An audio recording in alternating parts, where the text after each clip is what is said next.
Voice of நேயர்களுக்கு வணக்கம். இந்த நேர்காணலில் நாம் சந்திக்கிருப்பவர் முன்னாள் குடியரசுத் தலைவர் ஏபிஜே அப்துல் கலாம் அவர்களின் அறிவியல் ஆலோசகர் டாக்டர் பொன்ராஜ் அவர்கள். வணக்கம் சார். வணக்கம் பாலாஜி. மறுபடியும் மோடி இப்போ பிரச்சாரத்துக்கு அம்பாசமுத்திரம் வராது, தமிழ்நாட்டுக்கு இப்போ இன்னைக்கும் வராது. ஆக்சுவலா 2 விஷயங்கள் பண்ணிட்டே இருக்காரு. ஒன்னு போதை கலாச்சாரத்தை தமிழ்நாட்டுல இருந்து அப்புறப்படுத்துவோம்னு சொல்றாரு, ஊழல் அப்புறப்படுத்துவோம்னு சொல்றாரு. ஆனா 2 விஷயத்தையுமே நம்ம எடுத்து பார்த்தோம்னா அண்மையில வரக்கூடிய செய்திகள் 2 செய்திகள். குஜராத்ல அதிகப்படியான போதைப் பொருட்கள் பிடிக்கப்பட்டிருக்கு. அதுவும் இந்த மாடல் கோட் ஆஃப் கான்டக்ட் அமல்படுத்தப்பட்ட பிறகு அதிகமான போதைப் பொருட்கள் 2600 கோடி சம்பந்தப்பட்ட போதைப் பொருட்கள் குஜராத்தில் கைவிடப்பட்டிருக்கு. அடுத்ததாக தமிழ்நாடு, மகாராஷ்டிரா உள்ளிட்ட இடங்கள்ல கைப்பற்றப்பட்டிருக்கு போதைப் பொருட்கள் சொல்றாங்க. அப்போ அடுத்து 2வது ஊழல் பற்றி பார்க்கிற பொழுது நயினா நாகேந்திரனுடைய 4.5 லட்சம் கோடி அப்படின்றது அது ஆதாரப்பூர்வமாக எஃப்ஐஆர் முதல் கொண்டு பதியப்பட்டிருக்கு. அதிமுக முன்னாள் அமைச்சர் ஹோட்டல்ல இருந்துதான் பணப்பட்டுவாடா செய்யப்பட்டிருக்கு அப்படின்றதையும் அதுல எஃப்ஐஆர்ல மென்ஷன் பண்றாங்க. அதுல அடையாளத்தையும் நயினா நாகேந்திரனுடைய அடையாளத்தையும் இருந்திருக்கு, அவங்களோட அந்த கொண்டு போன நபர்களுக்கு அது இருந்திருக்கு அப்படின்றது கையகப்படுத்திருக்காங்க அப்படின்ற செய்தியும் நம்ம பார்க்கிறோம். அப்போ இதையும் நம்ம பார்க்க வேண்டியது, ஊழலுக்கு எதிராக பேசிட்டு இங்கேயும் இந்த மாதிரி சம்பவங்கள் நடக்கிறத பார்க்கிறோம். அப்போ மொத்தமாக மாட்டிக்கிட்டாங்க அப்படின்றத நம்ம புரிஞ்சுக்க வேண்டியதா இருக்கு. அதை நீங்க எப்படி பார்க்கீங்க? இவர்கள் என்ன, நான் திருப்பி சொல்றேன், இவர்கள் என்ன செய்கிறார்களோ அதை அடுத்தவர்கள் செய்ததாக கூறுவார்கள் கூட சொல்லியிருக்கேன். கிட்டத்தட்ட நயினார் நாகேந்திரன் மட்டுமல்ல, அனைத்து பிஜேபி எம்பிக்களுக்குமே 50 கோடி ரூபாய், 50 கோடியிலிருந்து 100 கோடி ரூபாய் டிஸ்ட்ரிபியூட் பண்ணப்பட்டு விட்டது என்று தகவல்கள் வருகிறது. கோயம்புத்தூர்ல மட்டும் 400 கோடி இறங்கிருச்சான். இறங்கி 4000 ரூபாய் ஓட்டுக்கு கொடுக்க போறதா காதுல கோயம்புத்தூர்ல சேர்ந்த நண்பர்கள் இங்க போன் பண்ணி சொல்றாங்க. இது உண்மையா பொய்யான்னு தெரியல. நம்ம அதை பறக்கும்படி தான் பார்க்கணும். இந்த 4000 ரூபாய் கொடுக்கறதுக்கு டோக்கன் கொடுத்துறாங்க. பிஜேபிக்கு ஓட்டு போடுறதுக்கு டோக்கன் மாதிரி கொடுத்துருக்காங்க. தினகரனோட கூட்டு வச்சதுனால அந்த டோக்கன் வாடை ஒட்டி கொண்டது நம்ம தெரியல. அண்ணாமலைக்கு ஓட்டு போடுறதுக்கு 4000 ரூபாய் கொடுக்கறதாக எப்படியாவது அண்ணாமலை ஜெயிக்கணும் அப்படின்னு சொல்லி ஒரு பிளானு. ஏற்கனவே அவங்களுக்கு இவிஎம் இருக்கு, அதனால கவலை இல்லை. அப்புறம் தபால் ஓட்டு இருக்கு.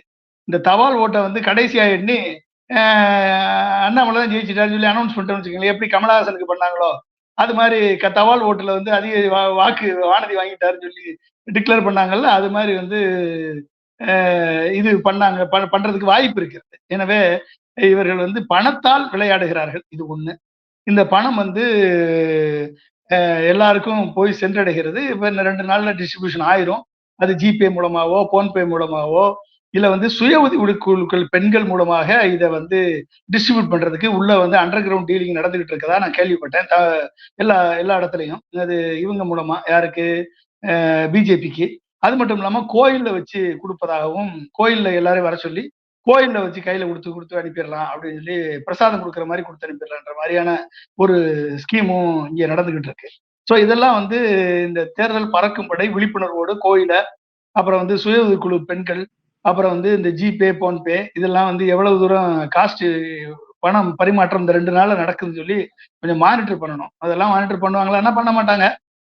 ஆனா இது நடக்கும். இது நடக்க போகுது, நடக்குது. எனவே கண்ணு முன்னால பிடிச்ச நயினார் நாகேந்திரன் மேல ஒரு இடி ரைட காணும்.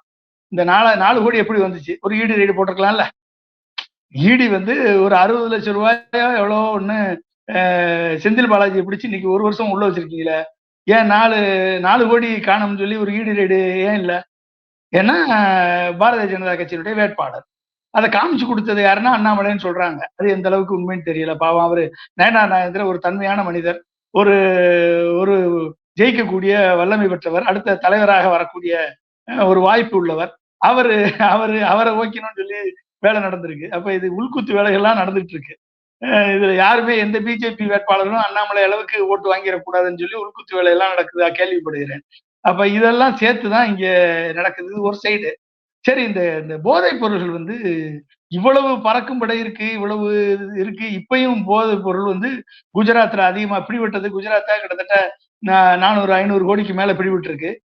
குஜராத், வட இந்திய மாநிலங்கள்ல அதிகமா பிடிபட்டு இருக்கு. தமிழ்நாட்டிலையும் பிடிபட்டு இருக்குன்னு வச்சுக்கோங்களேன். தமிழ்நாட்டுல 200-300 கோடிக்கு பிடிபட்டு இருக்குன்னு சொல்றாங்க. அப்ப இவ்வளவு போதைப் பொருள் நடமாட்டத்துக்கு யார் காரணம்? எப்படி உள்ள வருது இந்த போதைப் பொருள்? அப்ப இது எங்க இருந்து வருது? கஞ்சா செடி உத்தரப்பிரதேசத்துல வளர்த்துட்டு இருக்காங்க. கஞ்சா செடி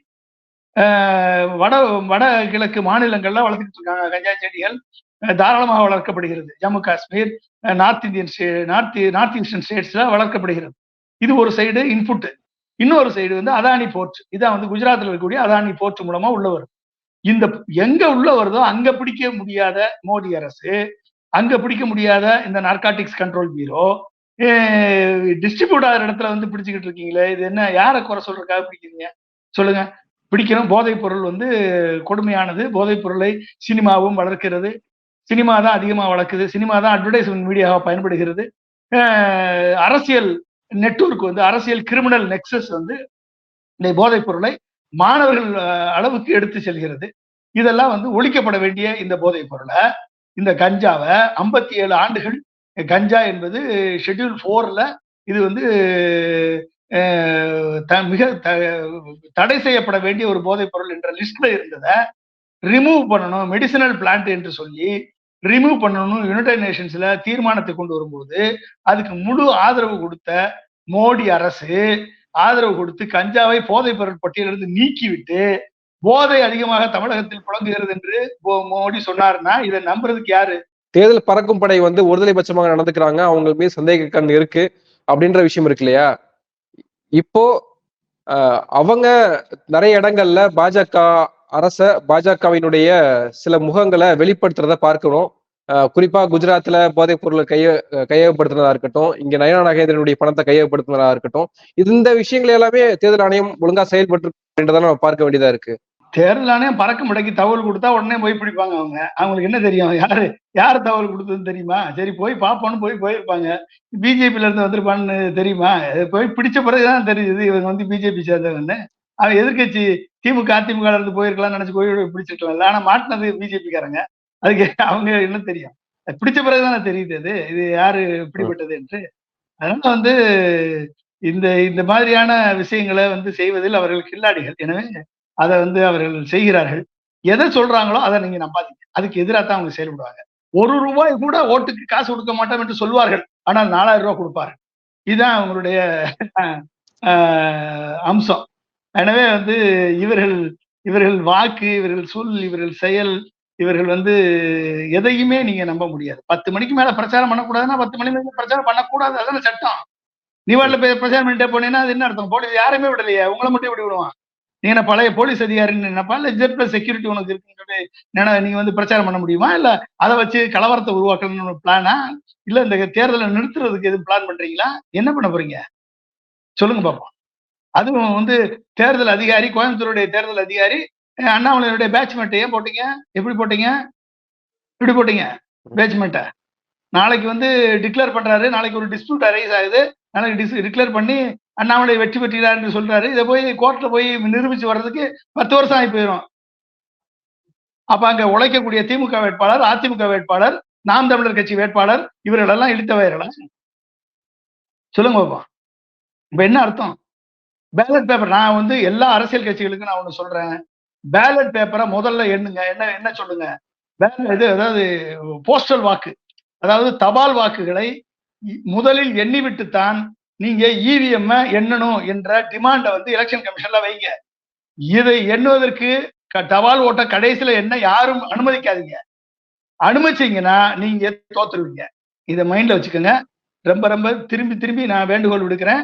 அரசியல் கட்சிகள் நீங்கள் ஒழுங்கா உங்க வாக்கு என்னன்னா ஒழுங்கா தபால் ஓட்டுகளை முதல்ல எண்ணி டிக்ளேர் பண்ண சொல்லிருங்க. அதுல எந்த விதமான மாற்றம் வரக்கூடாது. எனவே வந்து அதுல கண்ணும் கருத்துமா எல்லாரும் இருக்கணும். இல்லைன்னா நீங்கள் ஏமாற்றப்படுவீர்கள். ஒரு சைடு வந்து இவிஎம் வந்து நாளைக்கு தான் தெரியும். சுப்ரீம் கோர்ட் என்ன மாதிரியான முடிவு எடுக்க போகுதுன்னு, எலெக்ஷன் கமிஷன் என்ன சொல்ல போகுதுன்னு நாளைக்கு தான் தெரியும். 17,30,000 விவிபேட்டை வச்சுக்கிட்டு 10.5 லட்சம் பூத்து தான் இருக்கு. இந்த 10.5 லட்சம் பூத்துல டிப்ளாய் பண்ண முடியாதுன்னு சொல்றாங்களோ எலெக்ஷன் கமிஷன் சொன்னா, எலெக்ஷன் கமிஷன் ஒரு இன்எஃபிஷியன்ட் எலெக்ஷன் கமிஷன். இந்த 10.5 லட்சம் பூத்துல விவிபேட்டை பிரிண்ட் அவுட் எல்லா இடத்துலயும் பிரிண்டர் இருக்கு. அந்த பிரிண்ட் அவுட்டை எடுத்து எங்களால் என்ன முடியாதுன்னு அவங்க சொன்னாங்கன்னா, இந்த எலெக்ஷன் கமிஷன் 3 பேரையும் கலைத்து விட்டு புது எலெக்ஷன் கமிஷனை அப்பாயின்ட் பண்ணுவதற்கு சுப்ரீம் கோர்ட் உத்தரவு போடும்.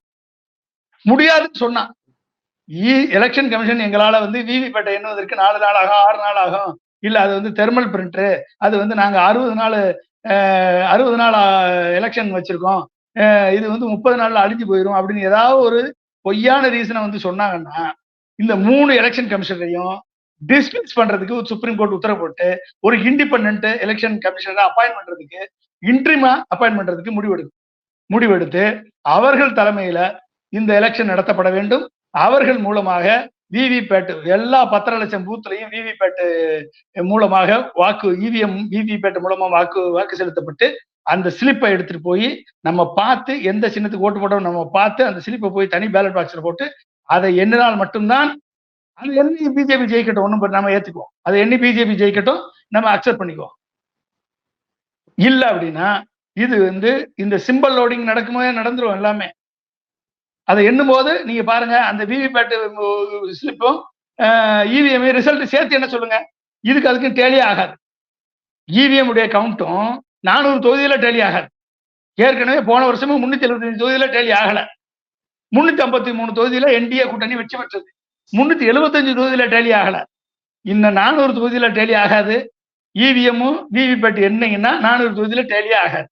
ஏன்னா அந்த 400 தொகுதியில போடக்கூடிய இவிஎம் மேனிபுலேட் பண்ணப்பட்ட இவிஎம், பிஜேபி ஜெயிக்க வேண்டும் என்று மேனிபுலேட் பண்ணப்பட்ட இவிஎம்மா இருக்கும். இது ரெண்டையும் சேர்த்து என்ன சொல்லுங்க, நம்ம ஏத்துக்குவோம். அவர்கள் வெற்றியை நம்ம ஏத்துக்குவோம். 400 தொகுதியில ஜெயிக்கட்டும், அது ஜனநாயக முறைப்படி செஞ்சதுன்னு ஏத்துக்குவோம். ஏதாவது டேலி ஆகலைன்னா இந்த 3 எலெக்ஷன் கமிஷனரையும் ஆயுள் கால சிறை தண்டனை கொடுக்கணும். அவங்க 3 பேருக்கு ஆயுள் கால சிறை தண்டனை கொடுக்கணும். பதவிக்காக தங்கள் அதிகாரத்தை தங்கள் சுதந்திரத்தை அடகு வைக்கக்கூடியவன் எவனா இருந்தாலும் சரி அவன் தண்டிக்கப்பட வேண்டும். குஜராத்ல மோடிக்கு எதிராக, குறிப்பாக பாஜகவுக்கு எதிராக ராஜ்புத் சமூகத்தினர் வந்து களத்துல இறங்கியிருக்காங்க. மிகப்பெரிய அளவுக்கு எழுச்சியோடு போராட்ட களத்துல இறங்கி இருக்கிறத பார்க்க முடியுது. ராஜஸ்தான், ஹரியானா உள்ளிட்ட மாநிலங்கள்லயும் அந்த பிரச்சனை இருக்கிறத பார்க்க முடியுது. பர்ஷோத்தம் ரூபாலான்னு சொல்லக்கூடிய ஒரு பாஜக எம்பி, அவர் வந்து ராஜ்புத் சமூக மக்களை இழிவுபடுத்தி பேசிட்டார் அப்படின்றதுக்காக அவரை வந்து மன்னிப்பு கேட்க சொன்னாங்க. மன்னிப்பு கேட்டாரு. ஆனால் வந்து அவர் பாஜக வேட்பாளராகவே நிறுத்தக்கூடாதுன்னு சொன்னாங்க. ஆனால் அவர் இன்னொரு சமூகத்தினுடைய பிரதிபலிப்பாக இருக்கிறதுனால அந்த சமூக மக்கள் வந்து எதிராக திரும்பிடுவாங்க நமக்கு அப்படின்னு சொல்லி ரெண்டுத்துக்கும் நடுவுல இன்னைக்கு பாஜக சிக்கிட்டு இருக்கிறத பார்க்கிறோம். 2 சமூகங்களுக்கு மத்தியில பாஜக இருக்குது. நீங்க எப்படி இதை பார்க்கறீங்க இந்த விஷயத்த? ஜாதியை வைத்து அரசியல் செய்த ஒரு கட்சி அந்த ஜாதியாலேயே அழியும். மதத்தை வைத்து அரசியல் செய்த ஒரு கட்சி அந்த மதத்தாலேயே அழியும். விவசாயிகளை பணயம் வைத்து அக்ரி ஃபார்ம் பில் 2020 கொண்டு வந்து விவசாயிகளை அழிக்க நினைத்த கட்சி அந்த விவசாயிகளாலேயே அழியும் என்ற வரலாறு திரும்பும். இதை தான் நம்ம பார்க்க போறோம்.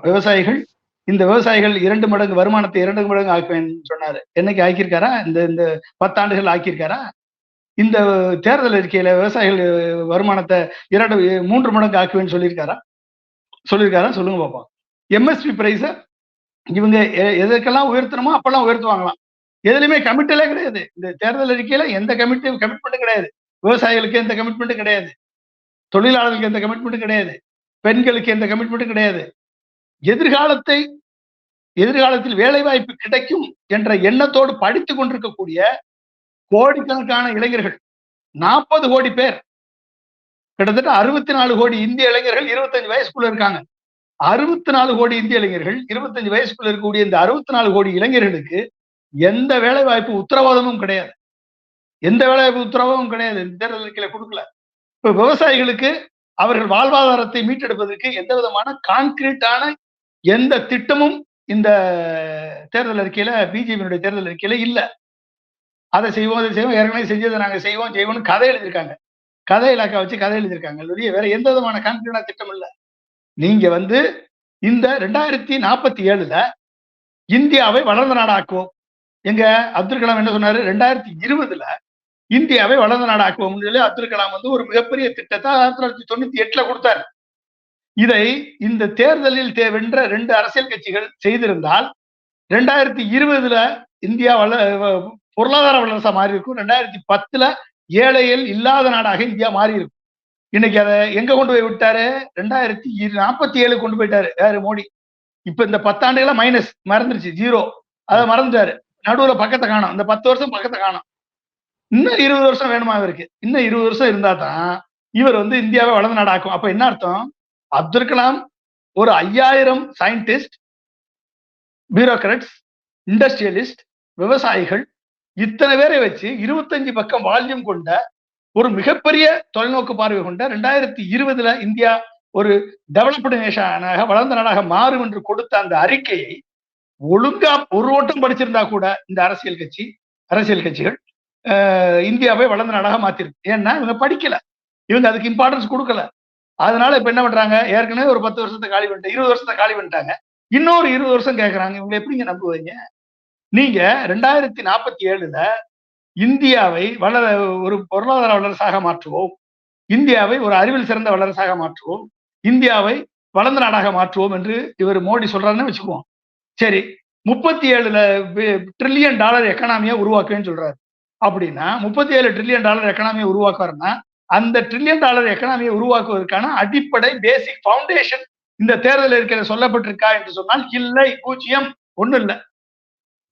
125 லட்சம் கோடி கடன் வாங்கி இன்னொரு திரும்பி 100 லட்சம் கோடி 200 லட்சம் கோடி கடன் வாங்கி மக்கள் மேல ஜிஎஸ்டி வரியை போட்டு 1.5 லட்சம் கோடி இன்னைக்கு 1.5 லட்சம் கோடி நம்ம இந்திய மக்கள் கட்டிட்டு இருக்கோம்.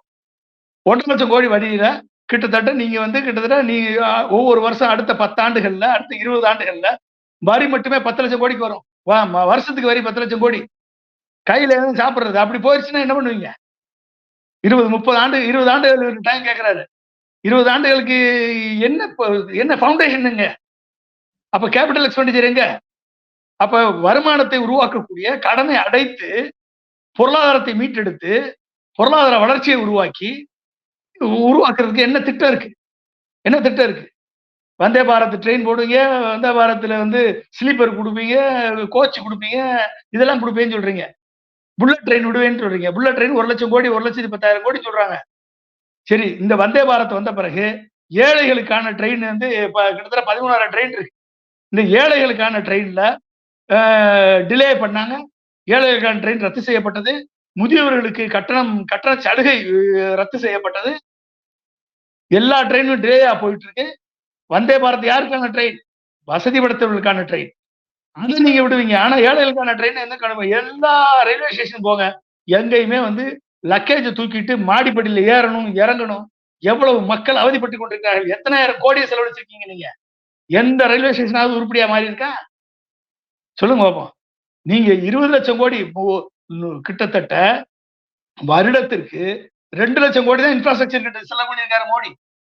மாசத்துக்கு 1.5 லட்சம் கோடி நம்ம ஜிஎஸ்டி வரி கட்டுறோம். ஆனா இவர் செலவழிச்சது வருடத்திற்கு 2 லட்சம் கோடி தான் செலவழிச்சிருக்காரு.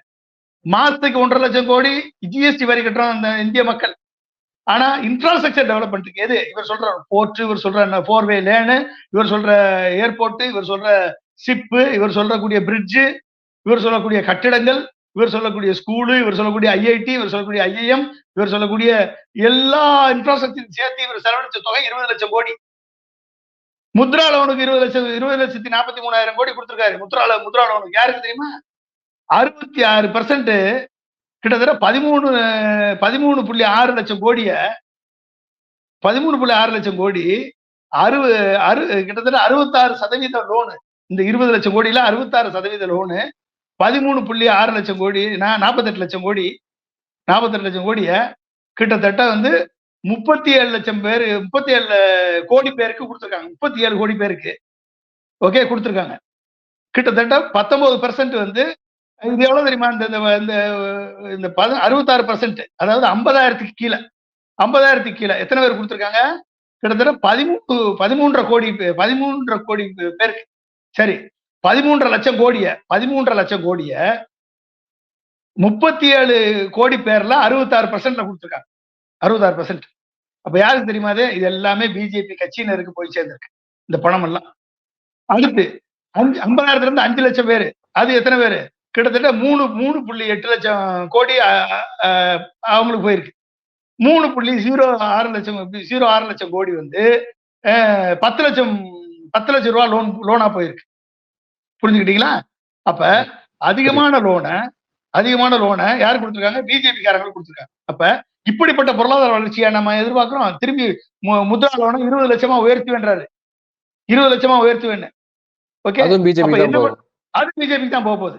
அப்ப நம்ம ஜிஎஸ்டியா கொடுக்கிற பணம், ரத்தம் சிந்தி வியர்வை சிந்தி சம்பாதிக்கிற பணத்தை அத்தனை வரிய போட்டு ஜிஎஸ்டி வரியை போட்டு வாங்கி 125 லட்சம் கோடி கடன் வாங்கி கடந்த 10 வருஷத்துல இத்தனை பணத்தையும் நம்ம கடன் சுமையை நம்ம தலையில செவந்து இவர் கொடுக்கறது எத்தனாவது? இவர் கட்சியை வளர்ப்பதற்கு பிஜேபி காரங்களுக்கு கொடுக்குறாரு.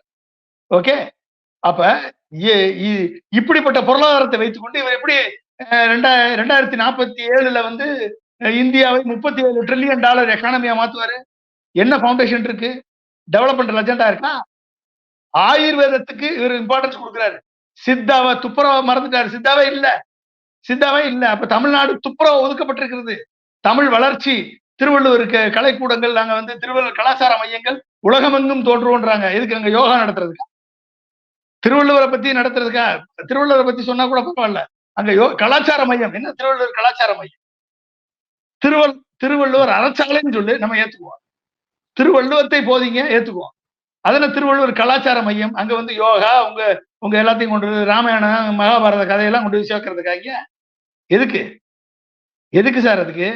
அப்ப நீங்க வந்து தமிழ்நாட்டை மதிக்கிறீர்கள் என்று சொன்னால் சித்தாவை ஏன் சேர்க்கவில்லை?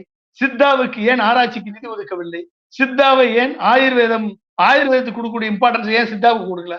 எங்கேயாவது இருக்கா? ரெஃபரன்ஸ் இருக்கா? அண்ணாமலை கேட்டு சொல்ல முடியுமா? அண்ணாமலை கேட்டு சொல்லுவாரா சித்தாவுக்கு ஏன் கொடுக்கலன்னு?